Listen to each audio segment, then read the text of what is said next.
Oke, kembali lagi. Ketemu lagi dengan saya masih melanjutkan materi tentang imbas elektromagnetik atau induksi elektromagnetik bagian kedua.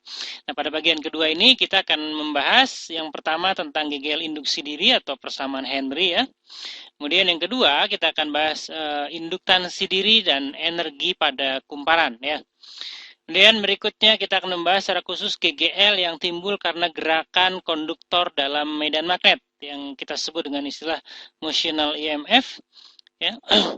Dan terakhir kita akan bahas tentang aplikasi teknologi dari prinsip imbas atau induksi elektromagnetik ini, yaitu ada dua aplikasi yang sangat familiar dengan kehidupan kita sehari-hari, yaitu generator listrik dan transformator. Oke, kita mulai ya. Misalnya kita punya sebuah kumparan ya solenoid seperti ini dialiri arus listrik. Maka ya di dalam kumparan itu akan ada medan magnet ya. Yang kemarin di bab yang lalu sudah kita bicarakan, medan magnet di dalam solenoid itu adalah mu dikali n kecil dikali dengan I kuat arus ya. N kecil itu masih ingat itu? N kecil itu adalah jumlah lilitan persatuan panjang ya. Mungkin kalian ingatnya B-nya kan sama dengan apa?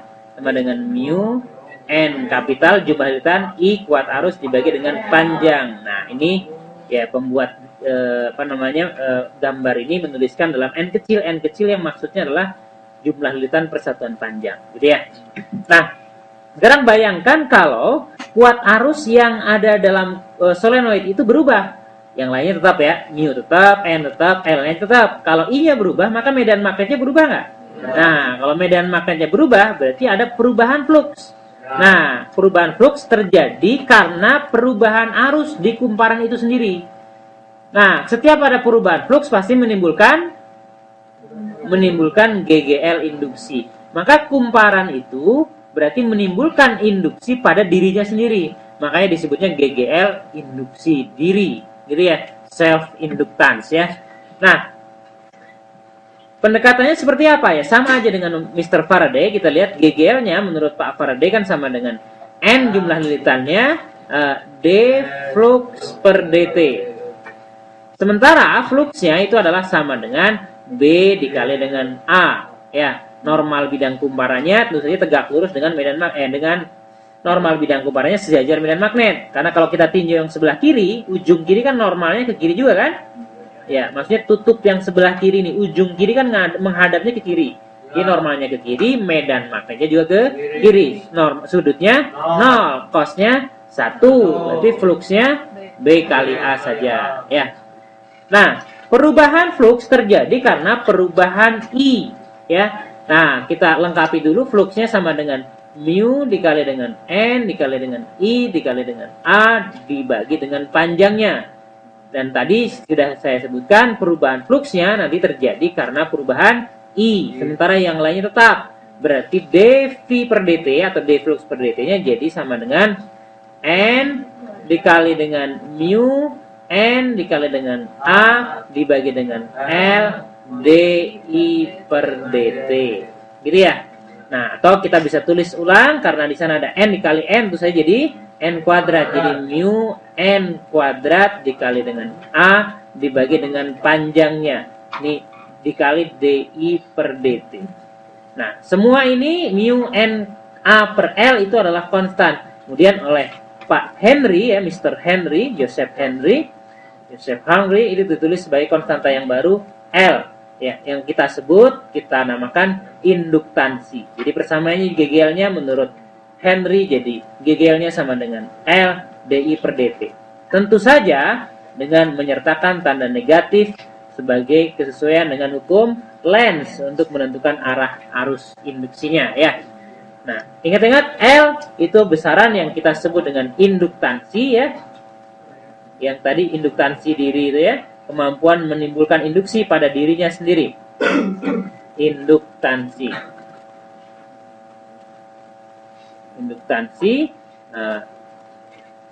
L sama dengan mu N kuadrat kali luas kumparannya dibagi dengan panjangnya. Kemudian ini diberi satuan Henry ya, satuan Henry disingkat H.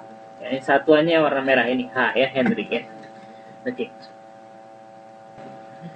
Berikut adalah contoh soal tentang gegel induksi diri pada suatu kumparan ya. Suatu induktor ya, ini bendanya disebut induktor ya, yang punya kemampuan menimbulkan induksi ya. Suatu induktor 50 milihenry. Berarti apa 50 milihenry? Henry satuan apa tadi? Apa? L ya, ini L-nya. Ini L-nya sama dengan 50 milihenry. 10 pangkat minus 3 Henry. Dialiri arus I sama dengan T kuadrat minus 4T dalam ampere, T dalam detik. Tentukanlah A, GGL imbas atau induksi pada T sama dengan 1. Perhatikan pada T sama dengan 1 detik. Berarti yang ditanya GGL sesaat. Berarti kalau GGL sesaat, kita pakai diferensialnya ya, turunan. Jadi GGL-nya sama dengan, boleh dibuang negatifnya, jadi L dI per dt.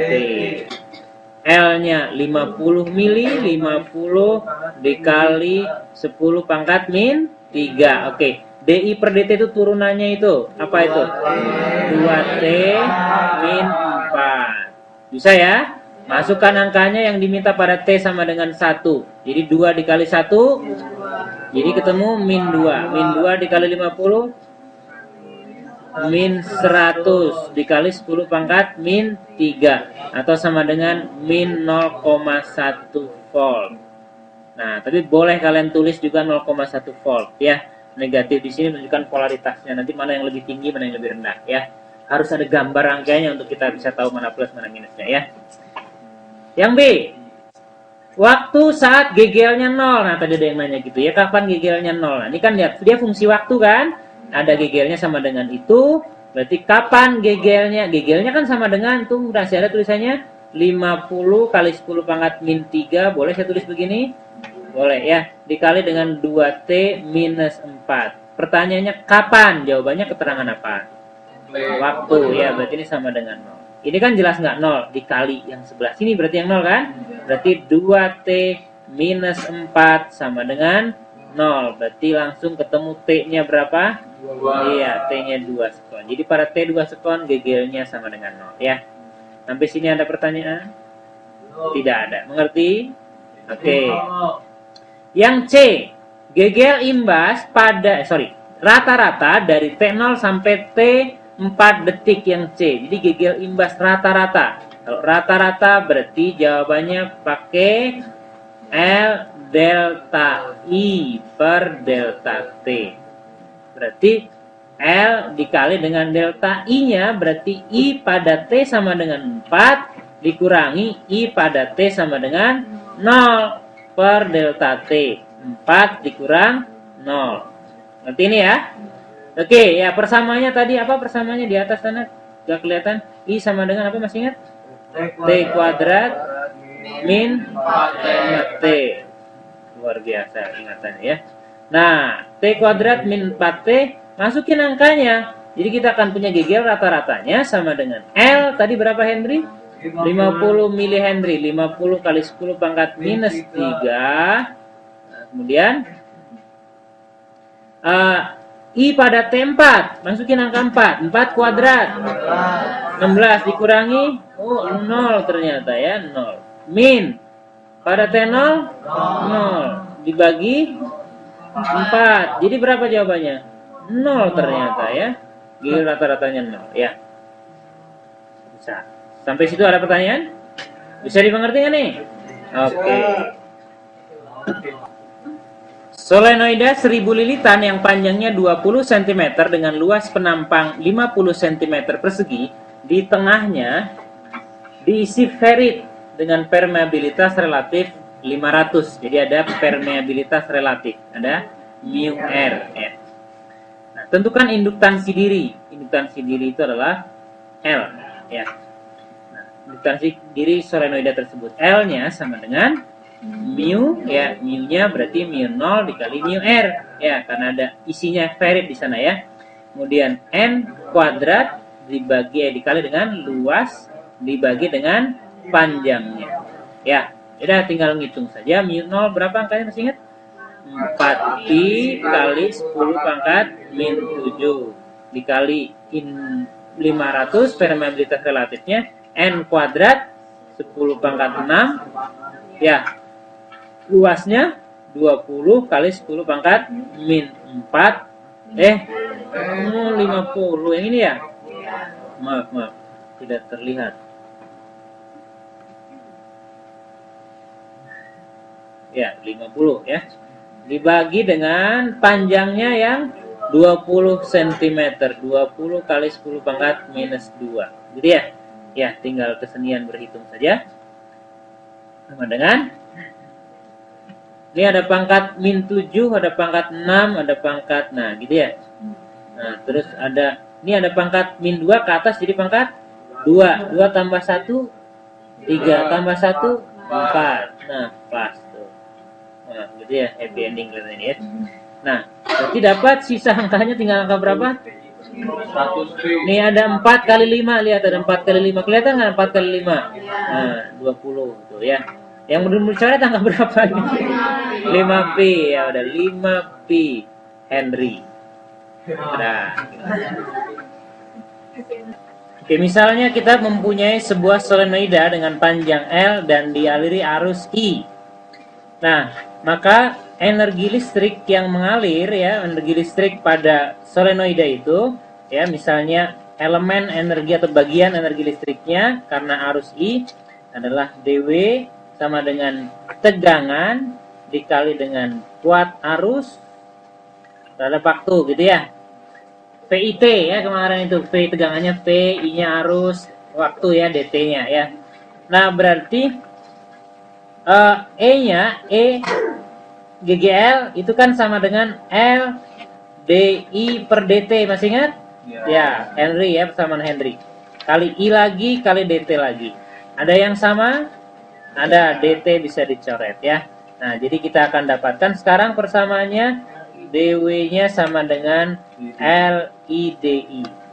Nah, kalau kita mau dapatkan energinya, berarti W itu kan integral dW kan? Integral dW berarti sama dengan integral LIDI. Ya, integral LIDI sama dengan L integral IDI. Nah, biasanya kalian integralnya X dx ya.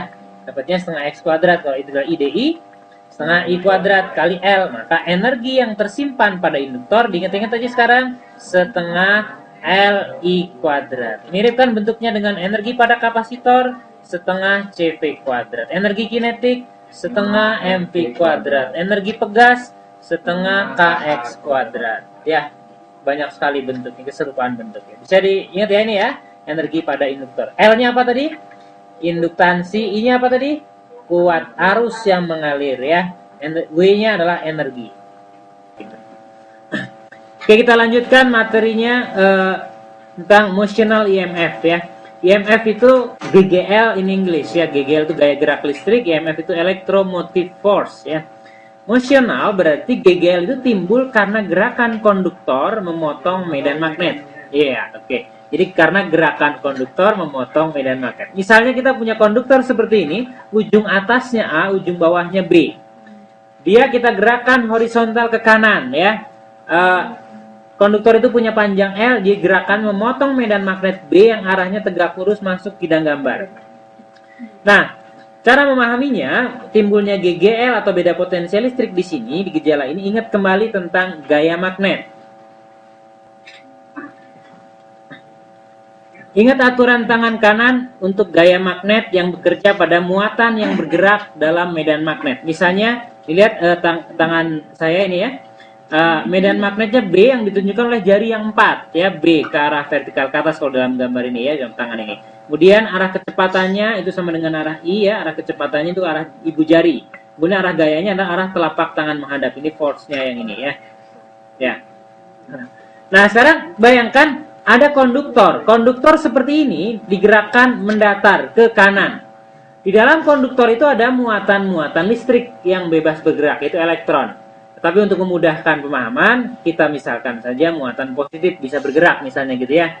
Ada muatan plus. Jadi bayangkan ada muatan positif bergerak ke kanan, ya, dalam medan magnet yang arahnya menuju ke monitor, masuk ke dalam monitor ya. Jadi tangan jari yang 4 menuju ke monitor, jempolnya ke kanan, telapak tangan menghadap kemana? Ke atas. Maka muatan positif ini ia mendapatkan gaya ke atas. Karena muatan positif ini mendapatkan gaya ke atas, maka dia akan bergerak ke atas. Maka muatan positif berkumpul di atas. Kalau muatan negatif gimana? Arah gayanya gimana? Lawannya kan? Jadi kalau saya meninjaunya muatan negatif, dia akan mendapat gaya ke bawah, maka dia akan berkumpul di bawah. Ya. Oh, jadi ada polarisasi, ada pengumpulan muatan. Yang atas jadi bermuatan plus, yang bawah jadi bermuatan minus. Berarti ada beda potensial listrik, ada GGL, gitu ya. Nah, ingat gaya magnetnya itu besarnya sama dengan apa? Yo, masih ingat? Q pada muatan, V kecepatan B. Sin theta, tetanya berapa? 90. V dengan B. V-nya ke kanan, kecepatan ke kanan, B-nya masuk, berarti 90. Sin-nya 1. Ya. Kemudian perhatikan lagi, ingat-ingat materi sebelumnya lagi listrik statis. Kalau ada dua muatan, ya, yang atas katakanlah proton, yang bawah katakanlah elektron, muatannya kan sama besar. Ya, kalau yang atas Q, yang bawah pasti Q juga. Pasti beda tanda aja. Nah, mereka akan saling tarik-menarik. Iya kan? Muatan terpisah pada jarak L. Maka pada muatan itu akan bekerja gaya F Coulomb, gaya listrik yang besarnya sama dengan Q dikali dengan E medan listriknya. Dan masih ingat, mudah-mudahan juga masih ingat, ya, E itu bisa kita nyatakan dalam beda potensial dibagi dengan jarak antara keduanya, jarak L.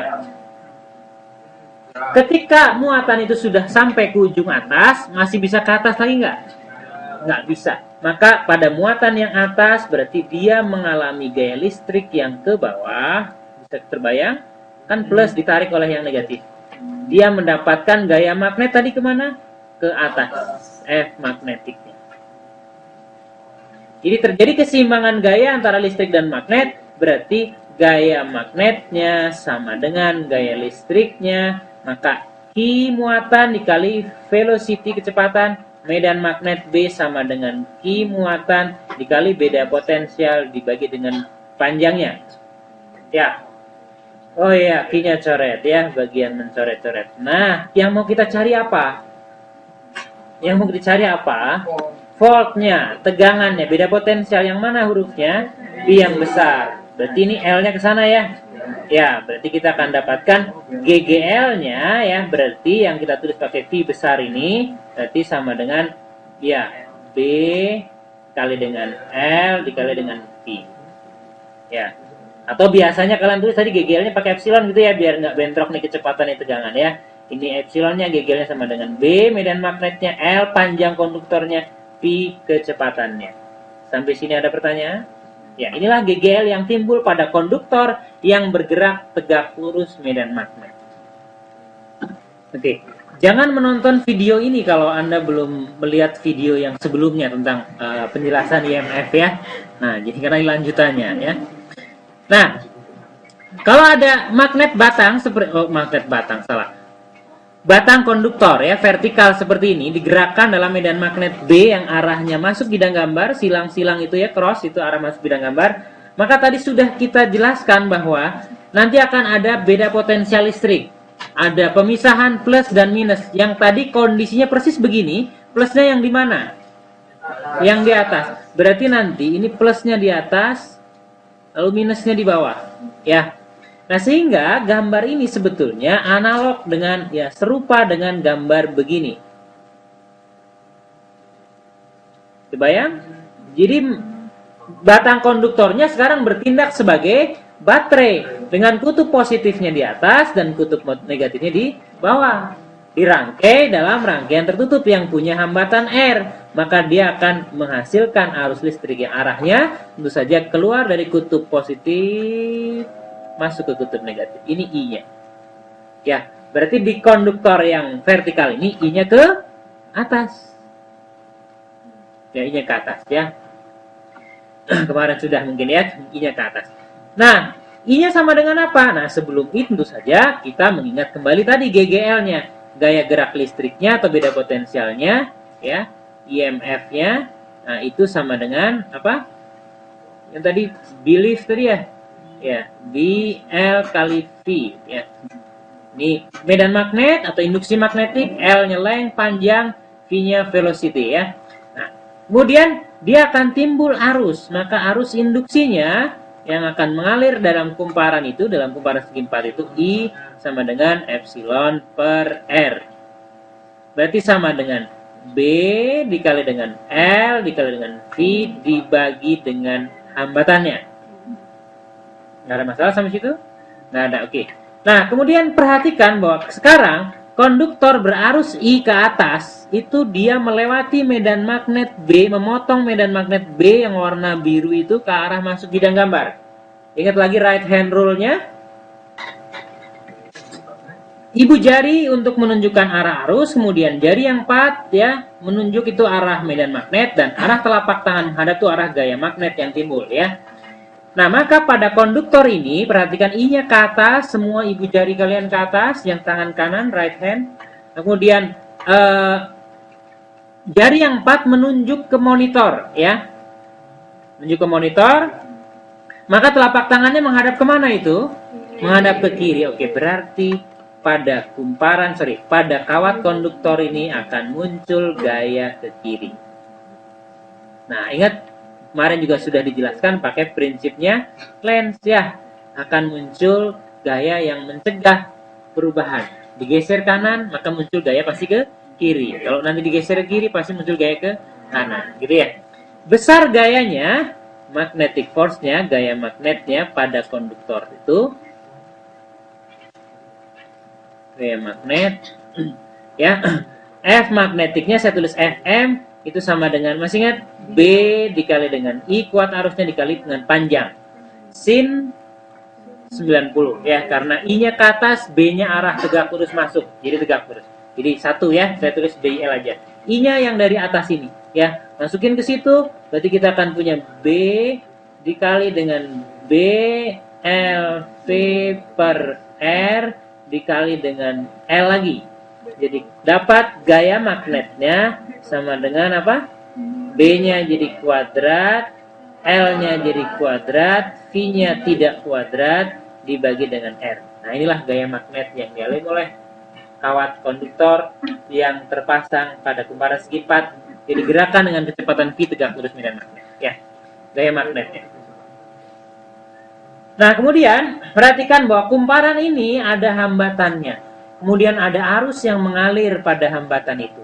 Kalau pada hambatan mengalir arus, pasti dia akan menggunakan energi listrik. Akan mendisipasikan energi listrik. Energi listrik yang didisipasikan setiap satuan waktu, itu kita sebut dengan daya disipasi. Ya, daya disipasinya P, daya disipasi. Masih ingat waktu kita belajar listrik arus arah, listrik DC, ya, P-nya sama dengan ya P kali I ya. Ya, ya dah, P kali I. P-nya adalah GGL, I-nya adalah kuat arus. Jadi EI. Nah, GGL-nya kan BLV. I-nya apa? BLV per R. Berarti apa dong kalau dikalikan? Ya, yang kuadrat yang atas ya. B kuadrat apa? L kuadrat. V-nya juga kuadrat dibagi dengan R. Bisa diterima akal sehat ya? Oke, ngerti. Nah, sekarang coba lirik sedikit ke atas nih. Di atas tuh ada B kuadrat, L kuadrat, V dibagi R. Apa itu?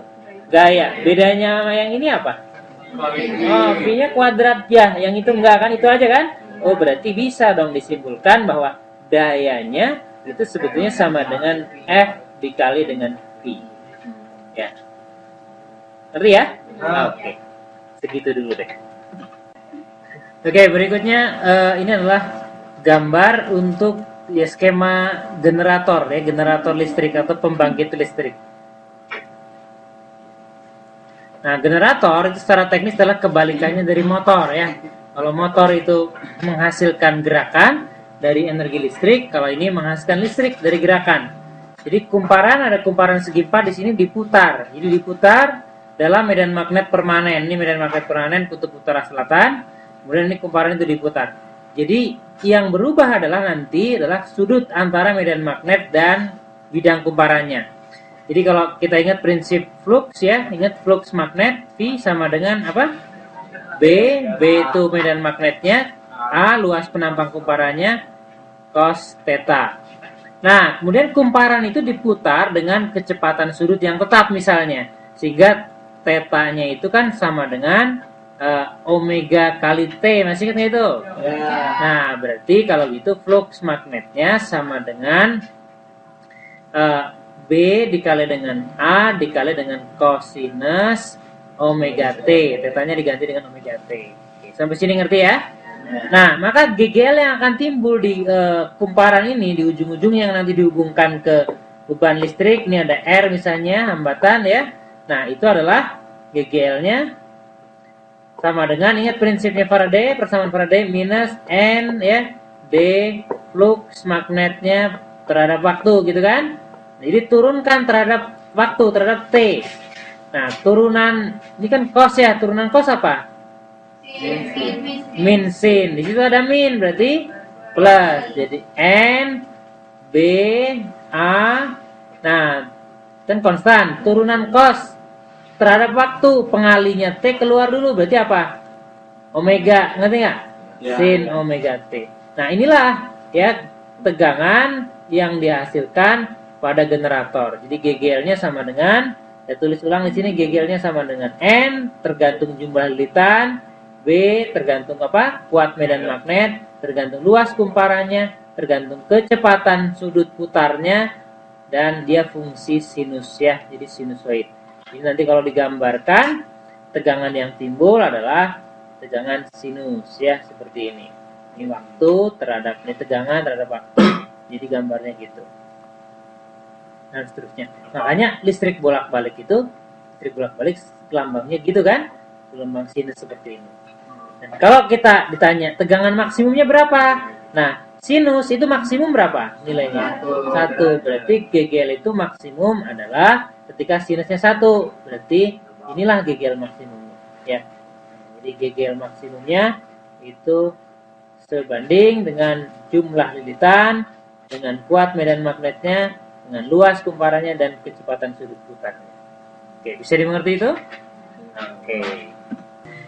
Oke, ini adalah salah satu aplikasi dari prinsip imbas atau induksi elektromagnetik, itu transformator, atau biasanya sering disebut juga dengan nama trafo ya, nama pendeknya ya. Nah, trafo itu ya prinsipnya adalah lilitan ya, kumparan, ada 2, kumparan yang sebelah kiri dan sebelah kanan ini. Nah, salah satunya dihubungkan ke sumber ya. Yang dihubungkan ke sumber misalnya di sebelah kiri, ini misalnya nih sebelah kiri dihubungkan ke sumber, ini disebut dengan kumparan primer ya. Nah, nanti ini disambungkan ke sana, nih sumbernya nggak ada gambarnya ya. Nah, yang bagian kanan ini dihubungkan ke beban ya, misalnya alat listrik di rumah kalian, TV, kulkas atau apapun ya. Ini bagian sekunder ya. Nah, trafo berfungsi untuk mentransfer energi listrik dari kumparan primer ke kumparan sekunder. Nah, dengan prinsip induksi ya, dengan prinsip imbas elektromagnetik. Nah, biasanya digunakan untuk menurunkan tegangan atau menaikkan tegangan ya, trafo itu. Nah, bagaimana cara menurunkan atau menaikkan tegangan? Coba perhatikan. Nah, GGL yang timbul di sini adalah GGL induksi. Karena GGL-nya GGL induksi, maka GGL induksi kan sama dengan, kita buang tanda minus dari hukum Lenz ya, ini besarnya aja, N D flux per dt. Nah, maka ketika perubahan fluxnya itu sama, karena satu sumber dari sini kan, perubahan fluxnya sama, berarti GGL-nya ya, tegangannya itu sebanding dengan N, gitu ya. Nah, GGL-nya sebanding dengan N. Jadi kalau misalnya kita gambarkan skemanya, ya, ini gambar realnya. Ini gambar realnya ya. Nah, sekarang kita gambarkan skemanya, misalnya ini kumparan primer dihubungkan ke sumber. Nah, sumbernya harus sumber tegangan yang arusnya atau tegangannya itu berubah setiap saat. Yang paling mudah kita temukanlah sumber tegangan bolak-balik yang sinus ya. Jadi plus minusnya terus berubah. Nah, ini kumparan primernya, ini bagian P primer. Nah, kemudian ini simbol untuk inti besi ya, inti besi yang di antara kumparan itu. Kemudian yang sebelah kanan adalah kumparan sekunder. Ini dihubungkan ke beban listrik ya, diwakili oleh R resistor ya. Nah, ini bagian sekundernya. Nah, karena tegangan itu sebanding dengan N jumlah lilitan ya, berarti tegangan primer, misalnya kita sebut V saja sekarang ya, V voltage, tegangan primer dibandingkan dengan tegangan sekunder, ingat sebanding dengan jumlah lilitan, berarti sama dengan jumlah lilitan primer dibandingkan dengan jumlah lilitan sekunder. Jadi maksudnya gini, kalau misalnya primernya itu sumbernya itu 200 volt, kita mau mengubah tegangannya itu menjadi 100 volt, berarti kan 2:1. Nah, caranya gimana? Ya mudah, tinggal lilitannya aja 2:1. Jadi misalnya tegangan sumbernya 200 volt, kita pengen dapat tegangan keluarannya 100 volt, berarti lilitannya misalnya lilitan primernya 1000, kita buat lilitan sekundernya 500 setengahnya. Karena perbandingan lilitan sama dengan perbandingan tegangan. Nah, trafo itu biasanya dibuat untuk dua keperluan itu, menaikkan atau menurunkan tegangan. Kalau kita mau menaikkan, kalau kita ingin menaikkan tegangan, berarti caranya adalah dengan membuat lilitan sekundernya lebih banyak dibanding lilitan primer. Nanti akibatnya kita akan mendapatkan tegangan sekunder yang lebih besar daripada tegangan primer. Nah, trafo yang seperti ini disebut dengan nama trafo, dengan istilah trafo step up. Ya, fungsinya untuk menaikkan tegangan. Yang kedua adalah trafo yang digunakan untuk menurunkan tegangan. Caranya adalah dibuatlah lilitan sekundernya lebih sedikit dibanding lilitan primernya. Akibatnya nanti tegangan sekundernya akan lebih rendah dibanding tegangan primernya. Nah, ini disebut dengan trafo step down. Nah, trafo itu kan tadi dia berfungsi untuk mentransfer energi listrik dari kumparan primer ke kumparan sekunder. Nah, pada saat mentransfer energi itu pasti tidak semua energinya terkirim dari primer ke sekunder. Pasti ada yang terbuang. Terbuangnya antara lain jadi panas misalnya gitu ya. Nah, karena energi yang ada yang terbuang, berarti nanti energi listrik pada kumparan sekunder pasti lebih rendah dibanding pada kumparan primer ya. Perbandingannya itu kita sebut dengan efisiensi ya, efisiensi.